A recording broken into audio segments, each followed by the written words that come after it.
Hechos capítulo 6, versículos del 1 al 7, hermanos, dice la palabra del Señor. En aquellos días, como creciera el número de los discípulos, hubo murmuración de los griegos contra los hebreos, de que las viudas de aquellos eran desatendidas en la distribución diaria. Entonces los 12 convocaron a la multitud de los discípulos y dijeron: no es justo que nosotros dejemos la palabra de Dios para servir a las mesas. Busquen pues, hermanos de entre vosotros, a 7 varones de buen testimonio, llenos del Espíritu Santo y de sabiduría, a quienes encarguemos de este trabajo. Y nosotros persistiremos en la oración y en el ministerio de la palabra.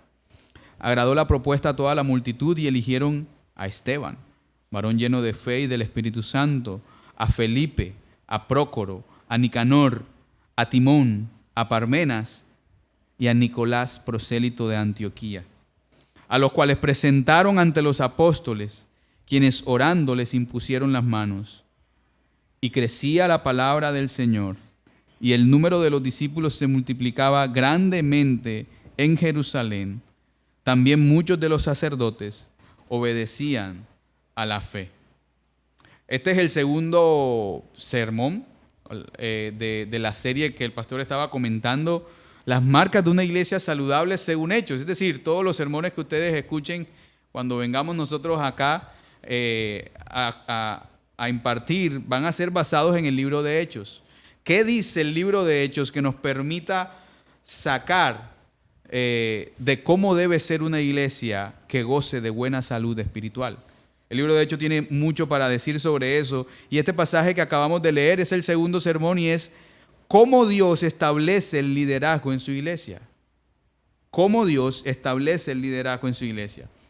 Nosotros vemos la historia de la Biblia y lo que vemos en la historia de la Biblia es cómo Dios va ordenando las cosas. Ustedes recuerdan Génesis capítulo 1, cómo estaba el mundo cuando Dios lo ve antes de empezar a crear. La tierra estaba desordenada y vacía. ¿Y qué viene Dios y hace? Dios empieza a separar.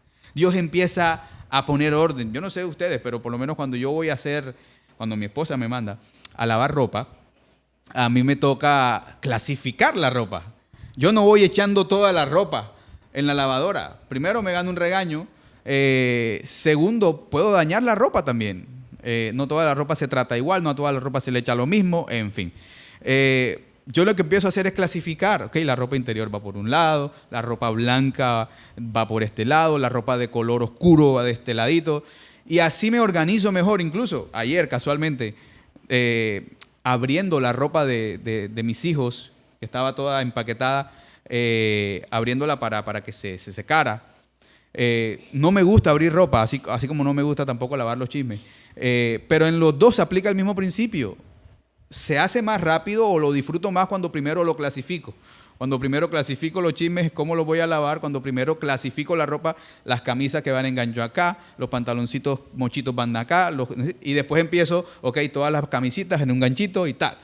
Empecé como a clasificar ayer y creo que lo hice en menos de 15 minutos cuando es una tarea que así, con la cara mala, amargado, hasta regañando a los pelados, lo hago como en 1 hora. Y lo aplazo y lo aplazo y lo aplazo.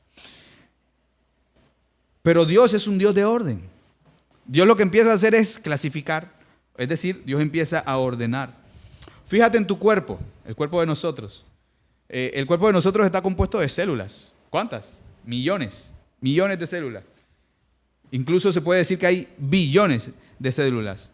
Pero cada célula en nuestro cuerpo tiene una función específica. Cada célula de nuestro cuerpo tiene una función. Y cada célula con esa función específica obedece a otro organismo que le manda qué tiene que hacer. No sé si me hago entender. Pero usualmente, por lo menos nosotros tenemos aquí en la palma de la mano células epiteliales, se supone. Pero dentro de las células epiteliales hay otras celulitas que se conocen como receptores. No son parte del tejido epitelial, son parte del tejido nervioso. Si yo pongo mi mano en la candela, esos receptores sienten el calor y mandan un mensaje al cerebro y el cerebro le dice a los músculos: aléjate de eso. Y entonces uno hace así, ¿cierto? Obedecen a otro órgano más superior, por decirlo de alguna manera. Todas las células funcionan de alguna manera bajo una coordinación, la coordinación del cerebro, de la cabeza, enviando, recibiendo señales. Por eso clasificamos a veces los órganos en mayores y menores dependiendo de la importancia y qué tanto controlan. El pastor comentaba esta mañana el caso de la tiroides, cómo la tiroides controla el resto de glándulas del cuerpo y de alguna manera influyen en cómo nosotros nos comportamos. Así como Dios diseñó el cuerpo humano, así Dios ha diseñado a su iglesia para que funcione. Cuando hablamos del liderazgo de una iglesia, no estamos hablando de algo que los hombres inventaron. Leímos Hechos capítulo 6 y lo que pretendo demostrar es que aquí encontramos sabiduría divina en cómo Dios quiere que funcione una iglesia. Tener líderes en la iglesia no es una respuesta a una necesidad institucional, de gerencia. Es que necesitamos un gerente en la iglesia. No. Tener liderazgo en una iglesia es más bien una extensión del carácter mismo de Dios. Como lo dijimos antes de la creación, había caos. Luego de que Dios intervino en la creación, hubo orden. Desde la primera página de la Escritura, Dios se revela como lo opuesto al desorden, lo opuesto a la anarquía. Y ese mismo principio se plasma y es cierto de la iglesia de Dios. Siguiendo con el ejemplo de las células, si uno nos vamos más estrictamente a la parte interna de la célula, tú te das cuenta que la célula, aparte de recibir estímulos externos, tampoco es que se rija por ella misma. La célula tiene varias partes, varios organelos. Uno de los organelos es el núcleo, y en el núcleo está la parte el ácido desoxirribonucleico, el ADN, el material genético. Y ese material genético es un código que existe en la célula y de alguna manera la trasciende. Eso no se lo inventó la célula, ella vino con eso, con ese ADN. Y de alguna manera ese ADN le dice a la célula qué puede y qué no puede hacer. Del mismo modo, cuando hablamos del liderazgo de la iglesia, estamos hablando de un ente que, así como la célula, no se gobierna bajo sus propias convicciones o ambiciones. El líder de una iglesia se gobierna por la palabra. La palabra es como el ADN, entonces, en el líder. La palabra es lo que lo precede al líder y la palabra es lo que lo encomienda. En ese sentido podemos concluir también que el liderazgo bíblico no inventa, sino que obedece lo que la palabra dice que debe hacer y lo transmite. En el sermón anterior, el pastor Edison, imagino que estuvo conversando un poco de cómo la iglesia primitiva se caracterizaba por la comunión y la perseverancia en la doctrina de los apóstoles. Todas estas cosas en las que perseveraba la iglesia primitiva no podían sostenerse si no había un liderazgo sano. Y aquí en el texto que leímos en esta mañana es el momento en que la iglesia, estamos hablando de la iglesia en Jerusalén, tuvo un primer traspié, tuvo una primera situación que ameritaba la presencia de líderes, ameritaba la intervención de los líderes. Y eso nos dice mucho de cómo Dios quiere que su iglesia se maneje. Entonces, el primer punto que quiero hablar en esta mañana, hermanos, es Dios llama a líderes para cuidar de su pueblo. Lo que leímos nosotros ahorita en Hechos 6 es la primera crisis organizacional que hay en la iglesia. No sé si ustedes leyeron el contexto del pasaje, pero hay dos grupos étnicos, si se quiere. Están los judíos o los que hablaban arameo, los hebreos, y estaban los judíos helénicos o helenistas, es decir, judíos que habían no crecido en Jerusalén, sino que habían crecido en regiones de la Grecia antigua. Hablaban griego, esa era su lengua natal. Pero los judíos tenían la tradición de volver a Jerusalén en cierto periodo del año para compartir las fiestas. Y entonces aquí estaban todos juntos. Esta es una iglesia que se presume, la iglesia en Jerusalén, se presume que era de mayoría judía, mayoría hebrea. Es decir, ¿cuál era la minoría? Los griegos. Entonces, ¿qué pasaba? Dentro de la iglesia hay viudas. Dentro de esta iglesia hay muchas viudas, al parecer. Y la iglesia, así como lo asumo que se estudió en los sermones anteriores, la iglesia gozaba de un sistema en el que todas las cosas se tenían en común. Si yo vendía algo, venía y lo traía a los pies de los apóstoles y decía, esto fue lo que vendí. Y entonces eso se repartía entre todos. Esa era la dinámica, no era una imposición para la iglesia de nosotros hoy en día, esa era la dinámica en este momento, que ellos sentían por el espíritu de hacer. Las viudas, que se supone que no trabajan, no tienen un esposo que trabaje, que salga a buscar el sustento, seguramente con hijos o sin hijos, hijos pequeños, hijos grandes, no lo sé. Pero las viudas tenían una parte o se consideraban un eslabón débil en la comunidad. Por lo tanto, había que atenderlas. Y cuando repartían los alimentos, la minoría griega empezó a darse cuenta de que a las viudas griegas, no las atendían de la misma manera que atendían a las viudas judías. Dice el texto que esto empezó a crear murmuración en la minoría griega en contra de los hebreos. Mira la primera crisis en la iglesia. Hay murmuración, o sea que la murmuración no es nueva. La murmuración, oye, ven acá, mira, sirvieron el pedazo de arroz con la carne y a mí me dieron poquito. En cambio, mira, a la judía esa le dieron bastante. ¿Cierto? Eso no pasa en esta iglesia, eso pasa en otras iglesias. Pero esta es un poco la situación que estaba pasando acá. Empezó a haber murmuración.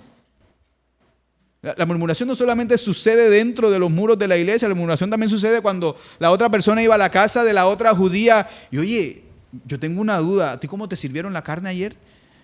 Uy, me sirvieron poquito, yo quedé con hambre. Oye, sí, ¿verdad? Oye, esos judíos sí son la patada, ¿verdad? Yo pensé que eran cosas mías. Y yo estoy de pronto poniéndolo en términos muy, muy, muy suaves, pero yo me imagino que la murmuración aquí ha debido generar un malestar. Un malestar en estas viudas. Esta es la primera crisis que estaba enfrentándose esta iglesia. Y la pregunta que yo hago es, ¿la queja es legítima? Sí. ¿La queja de estas viudas griegas es legítima? Sí. En el sistema que ellos habían propuesto, en el sistema en el que ellos se desenvolvían, todo tenía que repartirse igual. Y a estas les estaba tocando una parte menor. Las viudas o estaban siendo ignoradas o estaban siendo atendidas en menor proporción. Y nótese algo. ¿Qué pasa con una murmuración si tú no la atiendes? Va a escalar. ¿Y a qué va a escalar? A una división. Es decir, esta es la primera amenaza que vemos de la iglesia primitiva con una división. La primera amenaza de división que vemos. Fácilmente esto puede escalar en que las judías, las viudas griegas vayan a decir, mejor nosotros hagamos nuestro sistema acá. No vayamos más con ellos.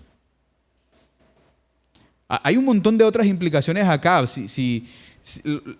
Esto de alguna manera eran dos tipos de comunidades que habían crecido con costumbres diferentes. Por más que los griegos guardaban la esencia judía de sus padres, ellos tenían las costumbres de la tierra de donde habían crecido, mientras que los judíos tenían la costumbre de la tierra donde estaban. Así que se sentían como con más potestad y más poder de imponer quizás sus costumbres a estos hermanos y hermanas. Así que les quedaba fácil a los griegos decir, hagamos nuestro rancho aparte. Hacemos nuestra iglesia a nuestra manera. Y sin embargo, los apóstoles, estamos hablando de los 12 que anduvieron con Jesús, bueno, los 11 escogidos por Jesús más Matías. Estos 12 apóstoles escucharon la murmuración, escucharon la queja.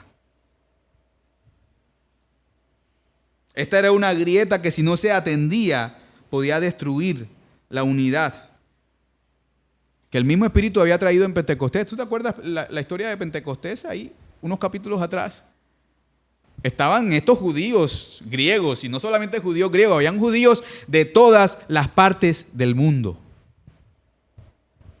Y en medio de la diversidad de lenguas que habían hablándose ahí, los judíos se sorprendían porque escuchaban al judío hablando en griego, las maravillas de Dios en griego. Uy, ¿este dónde aprendió griego? El judío que venía del norte de África escuchaba al judío que creció allá en Jerusalén hablando en su idioma natal, las maravillas de Dios. ¿Qué trajo esto? Unidad. Adoramos al mismo Dios. El mismo Dios, el mismo Espíritu fue el que descendió y nos bautizó. Cuando los apóstoles escuchan esta situación, la respuesta yo creo que es reveladora. Los apóstoles no improvisaron. Los apóstoles tampoco impusieron una solución ellos. Bueno, esto es lo que se va a hacer y punto. De manera unilateral. Lo primero que hicieron los apóstoles fue reconocer que la queja era válida, lo que nosotros concluimos también. Lo segundo que hacen los apóstoles es convocar a toda la congregación.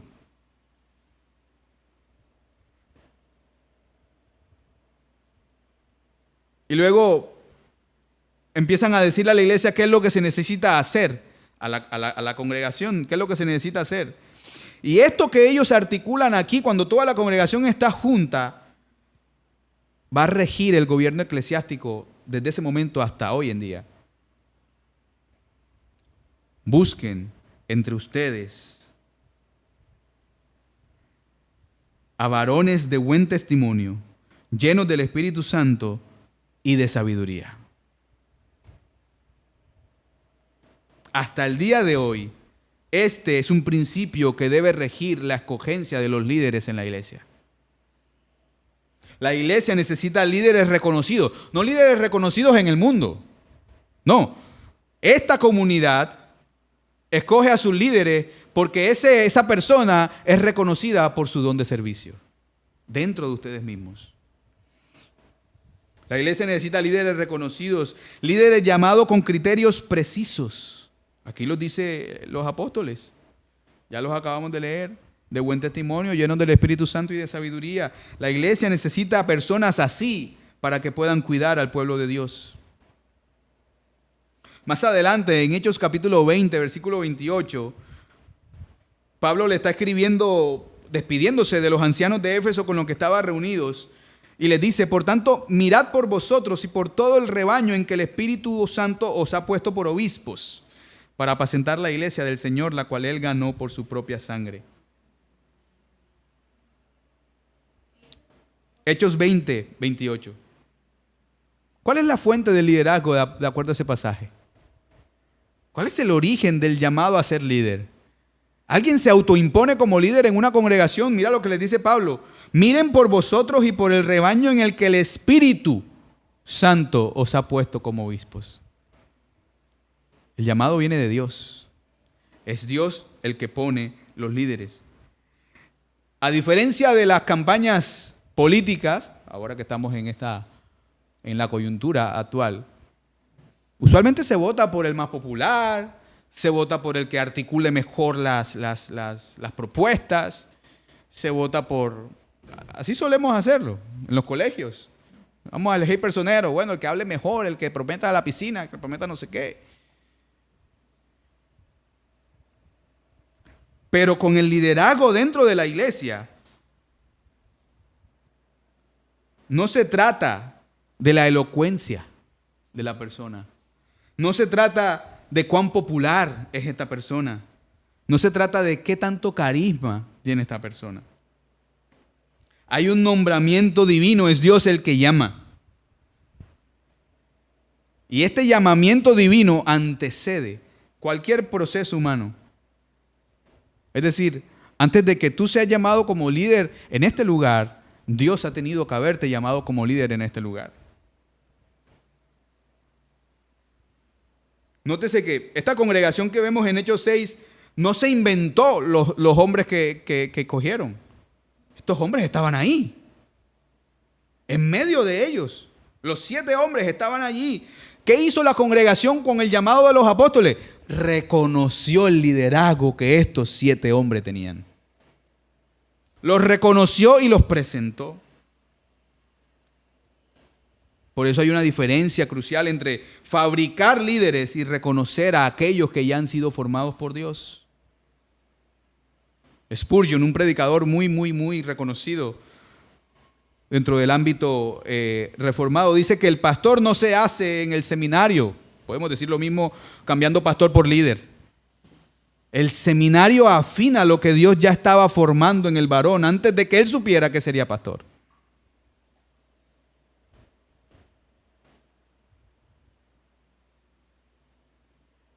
Ahora, nótese para qué oficio estaban escogiendo estos 7 hombres. ¿Para qué oficio? Este es el oficio que nosotros conocemos hoy en día como el diaconado. Pero hay muchos otros términos que se usan en el Nuevo Testamento para hablar de liderazgo. El diácono es un líder dentro de la iglesia, con unas funciones muy puntuales. Pero hay otros términos que también se usan para hablar de líderes en general. Por ejemplo, en griego la palabra presbiteroi, o presbuteroi, si lo quieren usar con la U, hace referencia a anciano. Así se traduce, de hecho, la palabra anciano. Viene la palabra que nosotros conocemos en la enfermedad como presbicia. La presbicia es una degeneración un poco del ojo a causa de la edad. Pasa el tiempo, el ojo va perdiendo fineza, no sé. Eso se llama presbicia. Viene de esa raíz. Presbiteroi hace referencia a ancianos y se usa para los líderes que Dios pone dentro de la congregación. La otra palabra que se usa es episcopos. Episcopos hace referencia a una persona que tiene los ojos puestos encima de algo. Epi es encima. Es decir, el que supervisa. Eso lo traducimos nosotros al español como obispo. Y la otra palabra es poimen, que es pastor. Pero estos 3 términos, anciano, obispo y pastor, son sinónimos. Hay iglesias que tienen cierta jerarquía en los cargos o los oficios que ellos tienen dentro de su estructura y entonces hacen estas distinciones de quién es mayor, el obispo, el anciano o el pastor. Pero en el Nuevo Testamento cuando se usan estos términos son intercambiables, como si fueran sinónimos sin ningún tipo de jerarquía entre ellos. Los ancianos que vemos que Pablo está reunido en Hechos 20, que leímos, los ancianos de Éfeso, son llamados obispos en el versículo 28. Pero en el versículo 17 son llamados ancianos. Se usan de manera intercambiable. Pedro mismo, el apóstol Pedro, en 1 de Pedro 5, se llama a sí mismo anciano. Y exhorta a los ancianos a pastorear el rebaño. Como si la función del pastoreo no es exclusiva del que se llama pastor, sino del anciano también.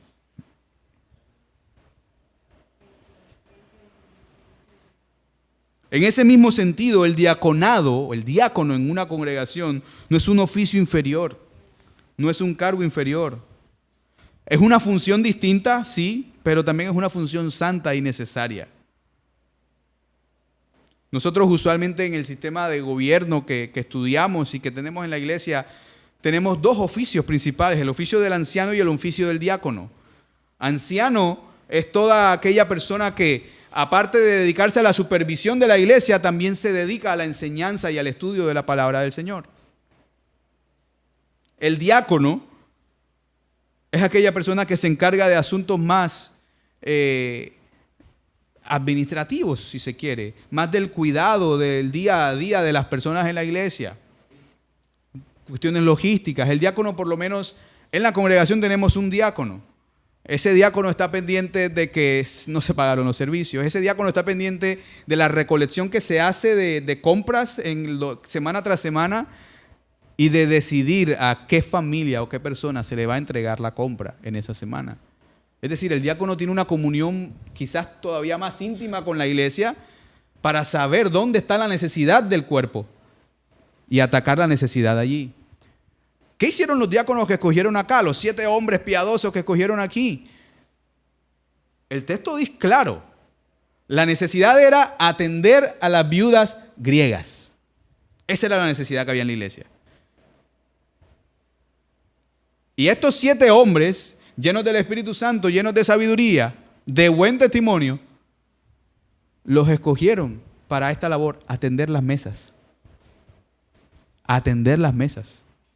Servir a las mesas. Y esto mientras los ancianos se dedicaban al servicio de la palabra. Es decir, a estudiar la palabra del Señor para poder predicarla con fidelidad. Entonces la distinción es más para que haya una dedicación completa, por ejemplo, de los ancianos o los pastores, a profundizar en la palabra del Señor y en el caso de los diáconos a atender las necesidades de la iglesia. Pero ambos, tanto el anciano como el diácono, son indispensables para la salud del cuerpo. En esa frase que Pablo le dice a los ancianos de Éfeso cuando se está despidiendo en el versículo 28 de Hechos 20, él habla de la iglesia del Señor, la cual él ganó por su propia sangre. La iglesia del Señor, la cual él ganó por su propia sangre. El líder que Dios pone en su iglesia no está cuidando una institución. No es el conserje de un edificio del gobierno. El líder que Dios pone dentro de la iglesia está cuidando un rebaño que le costó a Dios la vida de su propio hijo. Esto convierte el liderazgo en una responsabilidad con un peso extraordinario. John Piper dice que ser líder no es un trabajo que quieras, a menos que Dios te haya llamado a llevarlo. Es una misión de sacrificio, no de gloria personal. Esa vigilancia incluye, por ejemplo, estar pendiente de lobos rapaces. Pablo lo menciona también en ese mismo capítulo de Hechos 20. El segundo punto, hermanos, es que los líderes sirven, no se enseñorean. Y esto es una visión que va contraria muchas veces a lo que vemos en el mundo actual. Muy poco vemos a veces a los que están en posiciones políticas de autoridad, muy poco los vemos como al servicio de el pueblo, sino los vemos más bien enseñoreándose sobre el pueblo. Uno no se da cuenta, por ejemplo, que uno no lo tiene presente, ¿no? Que la palabra ministro como se usa políticamente, ¿no? El ministro de Trabajo, el ministro de Salud, el ministro de no sé qué. La palabra ministro significa servidor.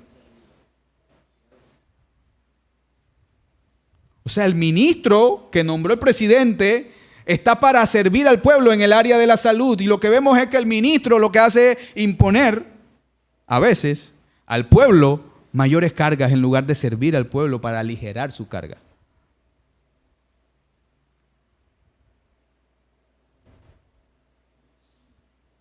Los líderes sirven, no se enseñorean. Cuando surgió el conflicto en esta iglesia, los apóstoles no lo ignoraron. Tratan de aplacar el fuego, pero lo hacen con autoridad. Y no lo hacen solos. Ellos hicieron 3 cosas que definen el carácter de un liderazgo fiel. Nótese que, y un poco ahondando en lo que dijimos hace un rato, los apóstoles primero validaron la queja. Es válida la queja. Y convocan a la comunidad. Ellos reconocen que hay un problema. No minimizan la queja, como muchas veces vamos donde alguien de autoridad o el jefe del trabajo, mira, pero está pasando esto, esto y esto. Y, sí, pero él es así. Trata de lidiar con él. No, los apóstoles no minimizaron la queja de los helenistas, de los griegos. Tampoco se pusieron a decir, es que eso es falta de fe de parte de ustedes. Y esa es una primera marca que vemos en un liderazgo fiel.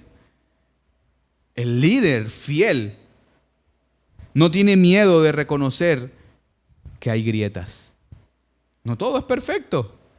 De este lado de la eternidad, desde Génesis 3, todos somos pecadores.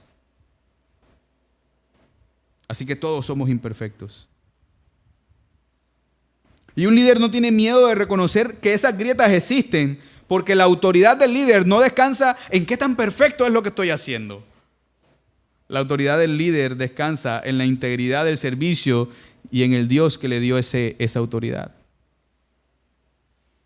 Luego ellos, de que reconocen la queja, convocan a la multitud de discípulos, a toda la congregación. Eso es significativo. Porque el liderazgo bíblico no es secreto. Ellos no se reúnen los 12 apóstoles y dicen, ¿y qué vamos a hacer aquí? Hagamos una junta secreta acá, definamos y después le decimos a la gente, esto es lo que decidimos. No. Ellos convocaron a la multitud. El liderazgo bíblico no es secreto, no es una oligarquía de pocos hombres que saben lo que es mejor, como le llamarían acá, aristocracia. No, ellos involucraron a la congregación y le dan una responsabilidad a la congregación. ¿Cuál es la responsabilidad? Escojan de entre ustedes a 7 hombres de buen testimonio, llenos del Espíritu Santo y con sabiduría. Ellos están tratando aquí a la iglesia como un cuerpo maduro, capaz de tomar las decisiones que se le atañan. Mira la segunda cosa que ellos hacen una vez que validan la queja y convocan a la comunidad. Ellos delegan. Había un problema y uno pensaría, ¿no? Y yo sé que muchas veces por las circunstancias nos toca a veces hacerlo diferente. Pero los apóstoles no dicen, ok, nosotros vamos a ir a atender a las viudas de los griegos. Ellos no hacen eso. Ellos más bien lo que hacen es delegar esa función en otra persona.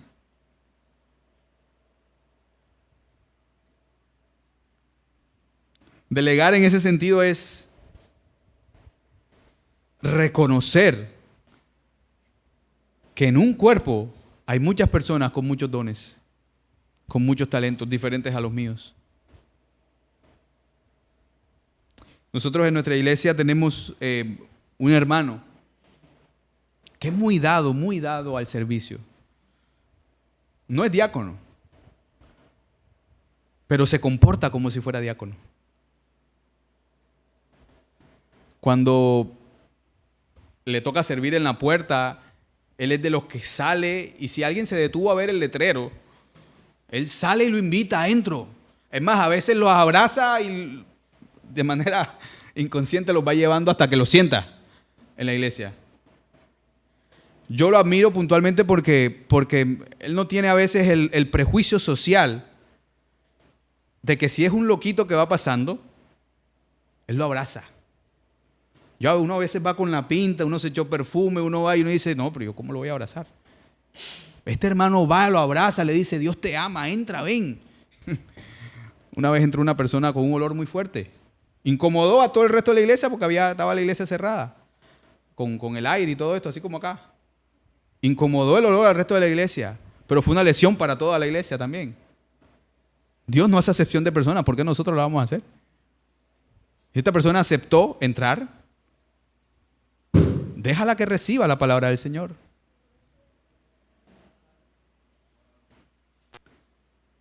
Y en ese mismo sentido, lo que hacen los apóstoles es delegar, es reconocer.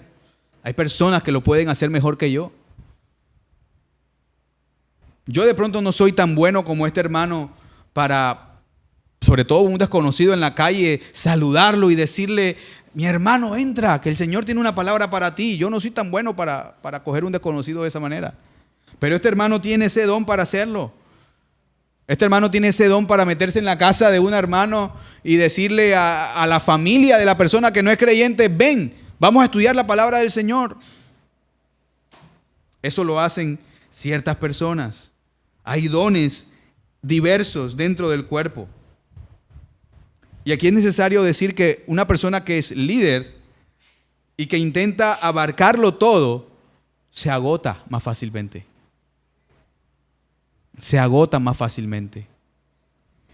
Y por eso aclaré, puede que a veces por circunstancias nos toque hacerlo de esta manera. Pero tenemos que trabajar de tal modo que en la iglesia empiecen a surgir líderes. Tenemos que ser intencionales en la preparación de los líderes para que nos ayuden con las tareas. Yo sé que no es la historia solamente del pastor donde yo estoy, es la historia de muchos pastores quizás, que les tocó comenzar y ellos eran los que tocaban la guitarra, los que cantaban, los que recogían la ofrenda, los que coordinaban y los que predicaban. Y al final tenían que esperar a que saliera el último para cerrar la iglesia. Esa no es la historia de un solo pastor, esa es la historia de muchos pastores hoy en día. Muchos han tenido que recorrer ese camino. Yo me gozo cuando veo hoy la iglesia donde estamos nosotros y ver que Dios ha dado líderes a esa iglesia. Ver que el pastor muchas veces puede decir, hermano, yo voy a irme de vacaciones con mi familia. Voy a estar 2 semanas por fuera. ¿Ustedes se pueden encargar? Claro que sí. Qué chévere, ¿verdad? El pastor está diciendo amén. Oremos para que el Señor levante líderes en este lugar.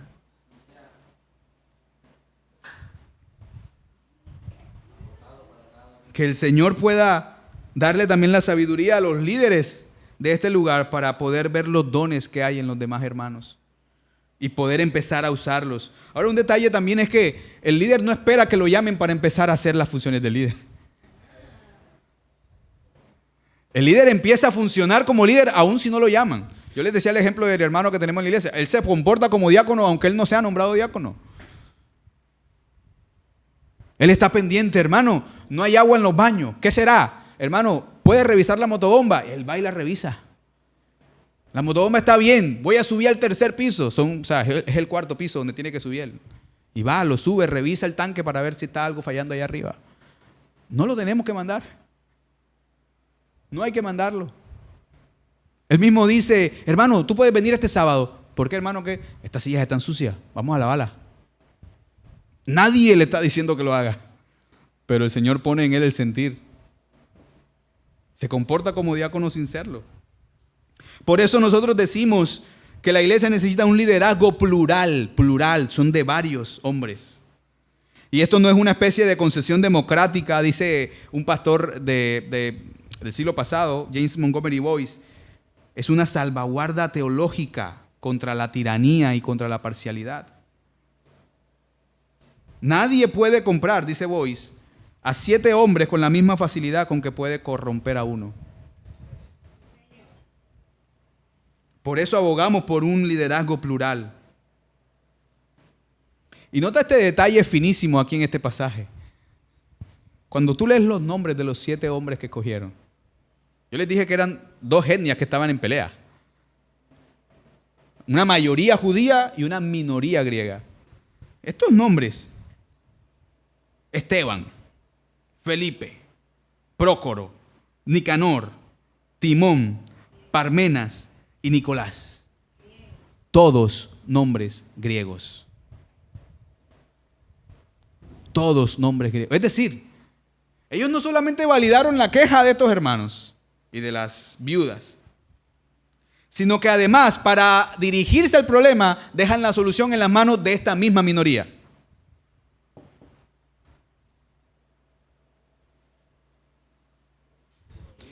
¿Sabes qué?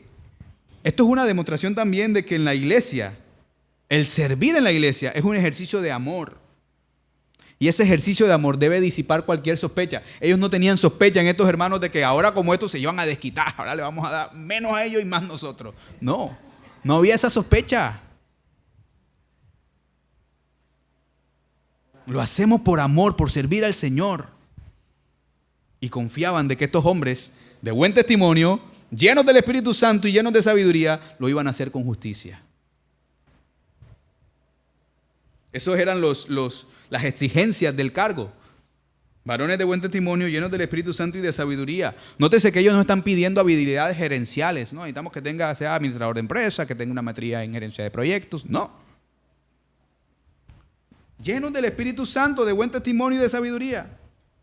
Ellos no estaban pidiendo que tuviera una red de contactos. Oye, ¿qué tanto conoces tú a los pastores de aquí de esta región? Que te necesito en este rol. No. Piden que tengan un carácter comprobado, que tengan plenitud espiritual y que tengan un juicio maduro. Pablo va a tomar estas características y las va a desarrollar y a ampliar y profundizar en 1 de Timoteo 3 y en Tito 1, cuando dice de las exigencias para aquel que aspira a un cargo eclesiástico. Un ejemplo, 1 de Timoteo 3, versículos 8 al 10. Los diáconos asimismo deben ser honestos, sin doblez, no dados a mucho vino, no codiciosos de ganancias deshonestas, que guarden el misterio de la fe con limpia conciencia. Y estos también sean sometidos a prueba primero y entonces ejerzan el diaconado si son irreprensibles. Ese buen testimonio del que habla el texto no es un testimonio solamente interno, no es algo que solamente se conozca dentro de la iglesia. Porque Pablo en 1 de Timoteo 3:7 lo que añade es que el obispo debe tener buen testimonio también con los de afuera. Es decir, los de afuera también deben decir, wow, ese hombre es diferente. No sé qué será, pero él es honrado, él es honesto. El líder vive bajo un escrutinio permanente. Y ese escrutinio no es una carga, más bien es el sello de su credibilidad.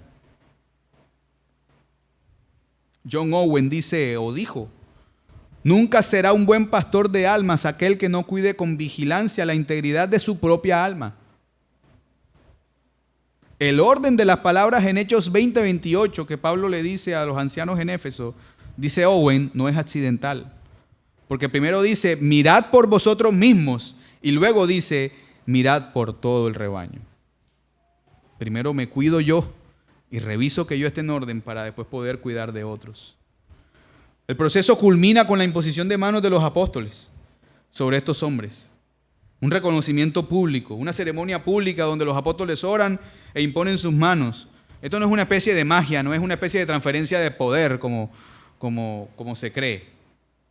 No es algo sobrenatural, esto es simplemente un reconocimiento. La iglesia declara delante de Dios y delante de sí misma que estos hombres han sido reconocidos, han sido separados y encomendados para el servicio de las mesas.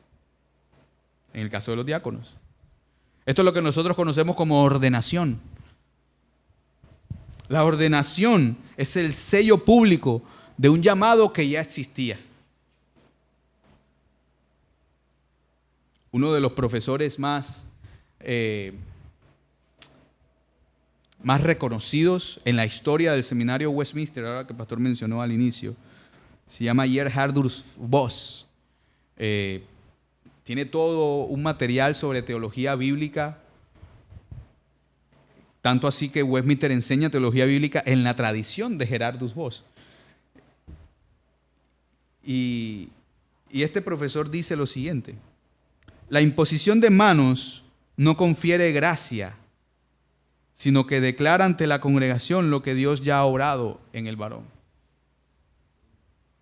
Finalmente, hermanos, el líder fiel mantiene su enfoque en la oración y en el ministerio de la palabra. ¿Qué dijeron los apóstoles al final cuando escogieron a estos 7? Nosotros persistiremos en la oración y en el ministerio de la palabra. Esto no fue por gestionar el tiempo de ellos. Esto es una declaración de los apóstoles de dónde reside el poder real de la iglesia. No es que a los apóstoles no les importe atender a las viudas y por eso ellos no lo hacen, no. Más bien lo hacen así, de esta manera, porque entienden dónde está la fuente de vida para la iglesia. Por tanto, ¿dónde está la fuente de vida para estas viudas que estaban desatendidas, para los discípulos que estaban congregados y para el resto del cuerpo? Ellos entendían que era la palabra del Señor proclamada fielmente y la oración que acompaña a esta proclamación lo que mantiene con vida a la iglesia. Ellos dicen, no es justo que nosotros dejemos el estudio de la palabra, dicen ellos. La palabra prima.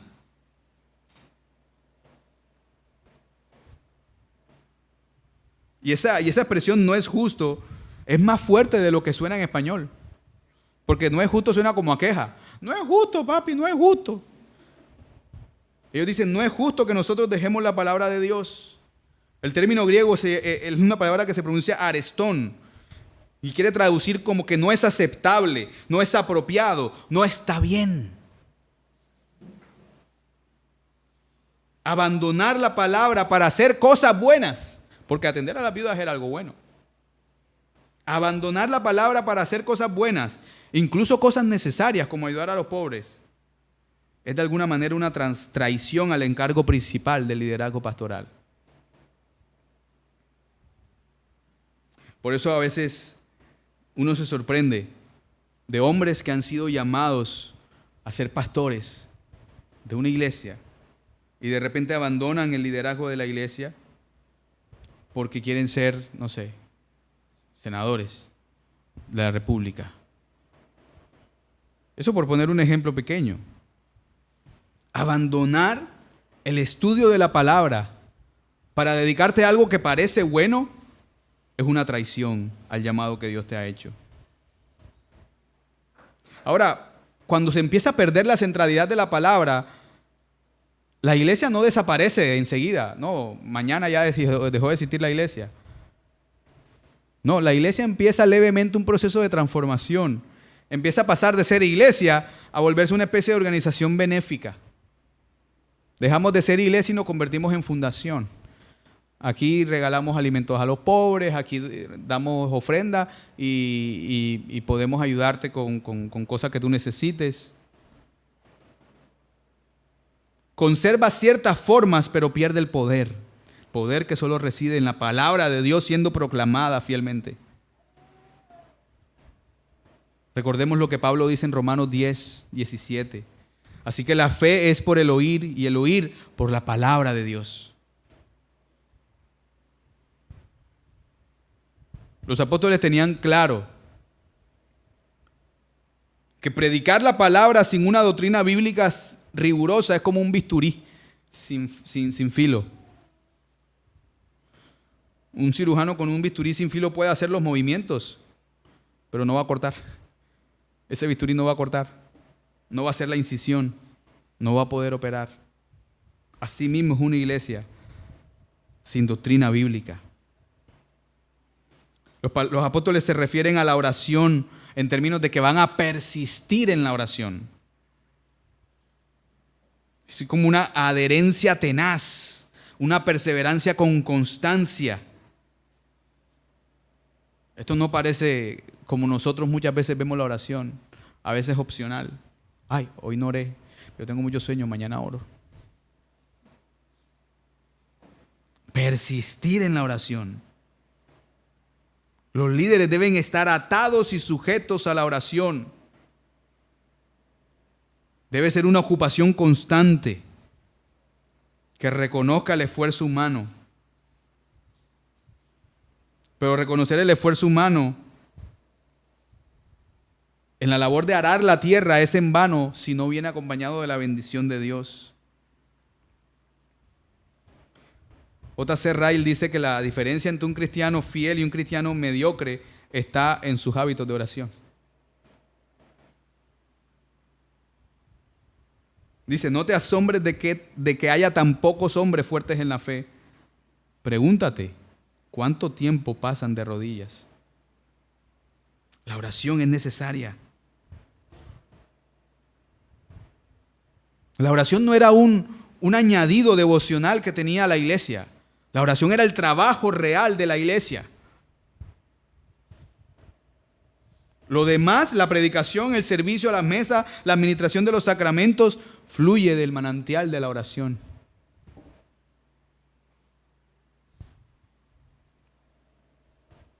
Hechos 20:27, ahí cuando Pablo está diciéndole las palabras a los ancianos de Éfeso, él les dice, porque no me he retraído de anunciaros todo el consejo de Dios. Y ahí surge la pregunta, ¿qué es lo que debemos predicar nosotros en las iglesias? ¿Qué es lo que se debe enseñar? Todo el consejo de Dios.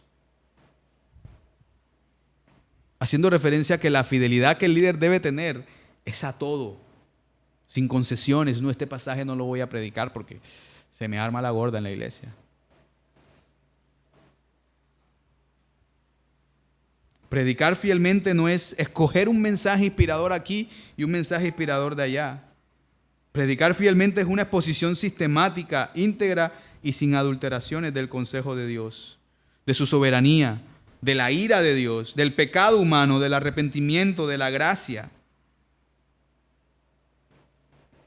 Cuando empezamos a escoger el texto que vamos a predicar para no incomodar a la iglesia, no le estamos haciendo un favor, sino le estamos ocultando algo que necesitan, un pan que necesitan. Spurgeon, el mismo predicador, se le conocía a Spurgeon como el príncipe de los predicadores. Dice, predica la palabra de Dios sin importar cuánto duela. La misericordia más cruel que puedes hacer a un pecador es mentirle sobre su condición. Pablo también le dice a Timoteo que predica a tiempo y fuera de tiempo, que redarguya, que reprenda, que exhorte con toda paciencia y doctrina. Y esto lo que va a hacer es lo que vemos en el versículo 7 de Hechos 6. ¿Cuál es el resultado de toda esta administración fiel del liderazgo? Y crecía la palabra del Señor, y el número de los discípulos se multiplicaba grandemente en Jerusalén. También muchos de los sacerdotes obedecían a la fe. La iglesia no creció porque tenía una estructura organizacional mejor ahora, aunque esto ayudó.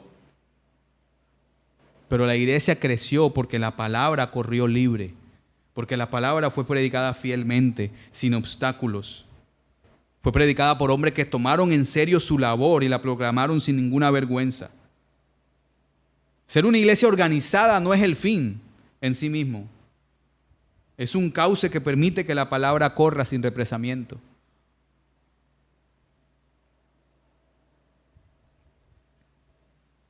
El diseño que Dios quiere para la iglesia, hermanos, requiere una respuesta coordinada entre aquellos a quien Dios ha llamado a liderar y a servir en una congregación.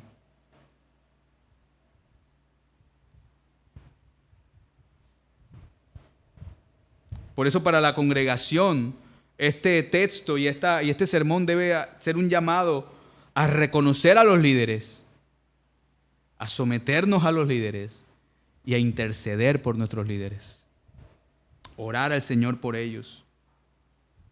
No es someterse a la personalidad de un hombre, es someterse al Señor, el Dios, que puso a ese hombre en ese lugar. Interceder por ellos es reconocer que son hombres sujetos a debilidades también, a tentaciones y ataques. Por eso necesitan que sus congregaciones oren por ellos. No ocasionalmente, sino con la misma intensidad con la que ellos oran por el rebaño. Todo el tiempo.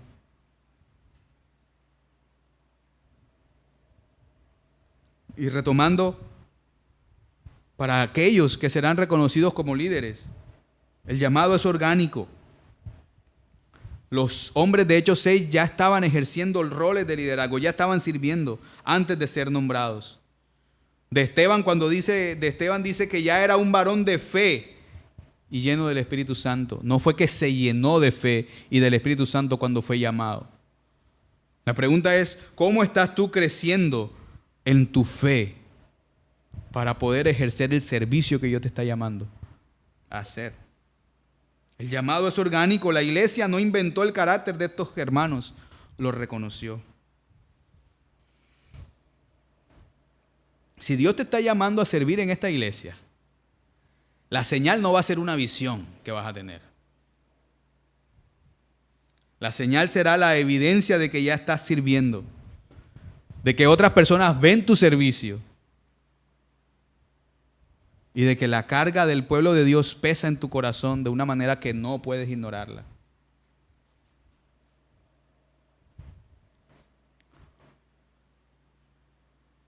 Una iglesia no puede pretender sobrevivir a la siguiente generación si no se ocupa con seriedad de la formación de sus líderes. Necesitamos formar líderes hoy para la iglesia de mañana. Por eso la elección de líderes es quizás más trascendental que la elección de presidentes. Porque estamos jugando con el legado espiritual y bíblico de los que vienen detrás de nosotros. Más que el legado económico, más que el legado, no sé, de vías y todo eso, el legado espiritual es mucho más importante. ¿Sabes por qué? Porque la consecuencia de un mal liderazgo hoy no se mide en términos de periodos de gobierno. Un mal gobierno dura 4 años, en el mejor escenario. Un mal liderazgo tiene consecuencias eternas.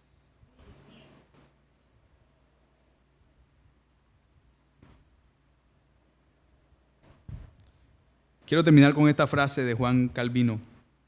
Dice, refiriéndose al tiempo de la Reforma, hace más de 500 años, la Reforma no fue un solo movimiento de ideas, fue un movimiento de predicadores formados para proclamar esas ideas con fidelidad y valor.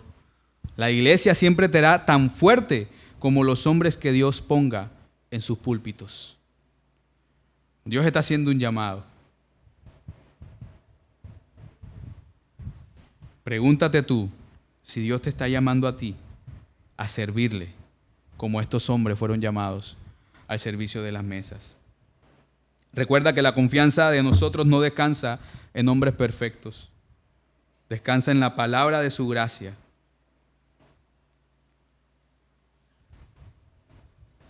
El liderazgo entonces es el regalo de Dios para conducir a su pueblo de generación en generación.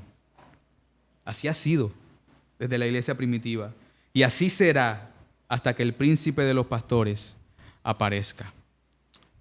Padre, te damos gracias porque tú, Señor, eres quien coloca líderes, quien establece líderes en la iglesia. Tú, Señor, eres quien los escoge, tú, Señor, eres quien los forma, tú, Señor, eres quien pone en ellos la carga para servir. Señor, oramos por esta iglesia, oramos por los líderes que tú has puesto acá y oramos para que tú sigas levantando líderes de este lugar.